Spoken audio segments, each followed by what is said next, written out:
Jumpa lagi bersama saya dalam studi Al-Quran. Studi kita kali ini membahas surah Al-Baqarah ayat 75. Sebelum membahas topik kita, mohon dukungannya untuk mengklik tombol-tombol yang ada di bawah. Kalau kita membuka kitab Al-Quran surah Al-Baqarah ayat 75, kita akan menemukan kalimat sebagai berikut. Nah, apa yang tertulis di layar kaca Anda ini diyakini oleh umat Islam sebagai wahyu Allah, kata-kata Allah yang disampaikan kepada Muhammad. Jadi Muhammad di sini adalah lawan bicara, ya. Nah, terlebih dahulu kita akan melihat menganalisa beberapa kata, ya. Di awal kalimat tertulis kata maka. Kata maka ini mau menunjukkan bahwa ayat 75 itu masih berhubungan dengan ayat 74, ya. Karena dia masih masuk sebagai penghubung, ya. Jadi kata maka di awal kalimat mau menunjukkan bahwa apa yang tertulis dalam ayat 75 itu masih ada kaitannya dengan kalimat di ayat 74. Akan tetapi, kalau kita memperhatikan, ya, membaca ayat 74 dan ayat 75, maka yang kita temukan itu adalah tidak ada korelasi sama sekali. Ya. Jadi antara ayat 74 dengan 75 itu temanya saja sudah berbeda. Dan apalagi mau menunjukkan adanya keberlangsungan, ya, keberlangsungan pesan ataupun isi kalimatnya sama sekali berbeda, jauh berbeda. Sehingga dapat ditegaskan antara ayat 74 dan 75 sama sekali tidak ada kaitan, ya. Oleh karena itulah penempatan kata maka di sini sangatlah kurang pas, ya, tidak tepat, gitu. Nah, kenapa dibuat begitu? Kita nggak tahu, hanya Allah lah yang tahu, ya. Yang berikut kata kamu, ya. Kalau kita membaca dalam Al-Quran, kata kamu di sini itu diterjemahkan sebagai umat Islam, kaum Muslim, ya. Nah, ini tafsiran yang bagi kami agak keliru, ya. Karena apa? Karena kalimat di atas itu merupakan kalimat Allah. Allah berbicara kepada Muhammad sebagai lawan bicara. Sehingga seharusnya kata kamu itu ditafsir sebagai Muhammad. Ya, itu. Andaikan saya berbicara dengan Anda. Ya, saya berbicara dengan Anda. Lalu saya katakan, kamu besok harus pergi ke sekolah. Apakah kamu itu mengacu kepada orang lain? Tentu bukan. Kamu itu adalah, ya, Anda, ya, lawan bicara. Oleh karena itulah, karena Muhammad dikenal sebagai penerima wahyu, kamu seharusnya ditafsirkan sebagai Muhammad. Di sini tampak jelas jika ulama menafsirkan kamu itu sebagai umat Islam, maka ayat 75 ini bukanlah kata-kata Allah, bukanlah kata-kata Jibril, melainkan kata-kata Muhammad. Muhammad berbicara kepada umat Islam. Itu. Tetapi dijual oleh Muhammad sebagai wahyu Allah. Sangat memprihatinkan. Berikut kata mereka, ya, kata mereka. Mereka ini adalah kata ganti, ya, kata ganti orang. Ini mengandaikan ayat sebelumnya sudah ada nama orang tersebut, sehingga ayat 75 diganti dengan mereka. Menjadi pertanyaan, siapa mereka itu? Kalau kita mencari di ayat 72 sampai 74, itu sama sekali kita tidak menemukan, ya, menemukan kejelasan siapa itu mereka. Baru kita temukan dalam ayat 67 sampai 71 bahwa mereka itu orang Israel pada masa Muhammad, pada masa Musa. Itu. Ah, jelas ini sama sekali tidak ada kaitan dengan ayat 75 itu.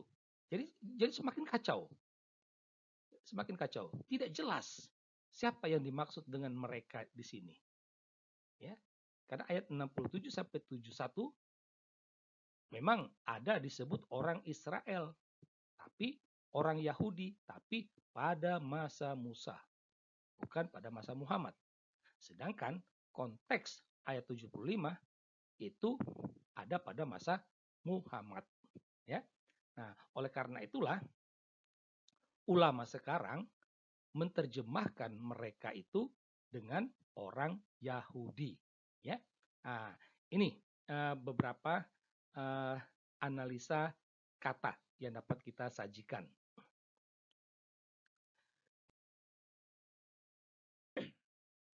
Nah, sekarang kita kembali ke ayat 75 tadi, ya, bahwa uh, wahyu Allah ini memiliki dua pesan penting, ya, dua pesan penting.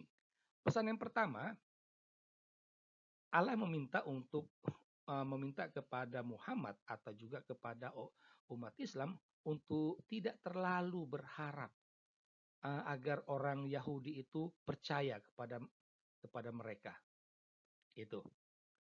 Jadi Allah minta jangan harap orang Yahudi percaya baik itu kepada Muhammad maupun kepada kaum Islam.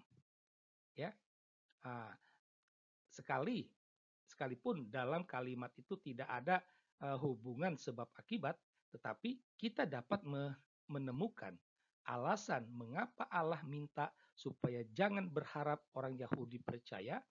Ya, alasannya karena dikatakan bahwa orang Yahudi telah mengubah isi Taurat, ya, dan isi itu terkait tentang Muhammad. Itu artinya gini, artinya sebenarnya dalam kitab Taurat itu ada tertulis tentang kedatangan, tentang ramalan Muhammad. Orang Yahudi tahu itu, ya, tetapi mereka kemudian mengubahnya, ya. Nah, ini, ya, mengubahnya. Menjadi pertanyaan, kenapa Allah tak langsung sebut orang Yahudi? Ya, dalam kalimat di atas. Kenapa Allah tidak langsung? Ya, sedangkan segolongan orang Yahudi mendengar firman Allah lalu mereka mengubahnya. Mengapa tidak? Ya, kenapa harus pakai kata ganti mereka?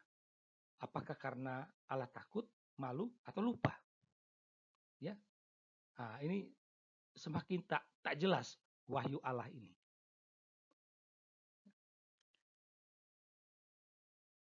Nah, dari uraian di atas kita dapat mengajukan pertanyaan, benarkah orang Yahudi telah mengubah isi Taurat?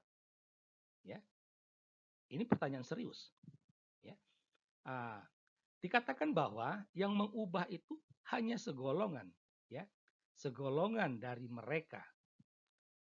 Dengan apa? Dengan frase segolongan itu mau menyatakan bahwa ada golongan lain yang tidak mengubah. Itu ada golongan lain yang tidak mengubah isi Taurat. Nah, golongan mana yang ubah dan golongan mana yang tidak mengubah? Dapatkah Allah, dapatkah umat Islam menunjukkannya? Ya, supaya apa? Supaya tanpa ngomong itu ada dasar. Jangan ngomong tanpa dasar, tanpa menuduh, tanpa bukti. Ya, nah, itu. Nah, ayat dan kitab mana yang telah diubah? Ya, kita tahu kitab Taurat itu terdiri dari 5 kitab. Kejadian, Keluaran, Bilangan, Imamat, dan Ulangan. Nah, dari 5 kitab itu, kitab mana dan ayat mana yang telah diubah? Dapatkah umat Islam menunjukkannya? Ya, bahwa di sana sebenarnya tertulis. Karena apa? Karena ada golongan yang tidak mengubah loh. Hanya segolongan yang mengubah. Nah, itu. Lalu pertanyaan berikut, kenapa Allah tak langsung sebut kitab yang diubah? Itu. Apakah Allah lupa? Atau memang sama sekali tidak tahu? Ya. Di sini tampak Allah itu menuduh tanpa bukti. Sehingga ada kesan Allah itu tukang fitnah. Allah itu tukang tipu. Ya, tukang tuduh. Apakah benar demikian? Dari sini kesimpulan sederhana bisa kita katakan Al-Quran bukanlah wahyu Allah. Demikianlah studi kita tentang surah Al-Baqarah ayat 75. Sekian dan terima kasih.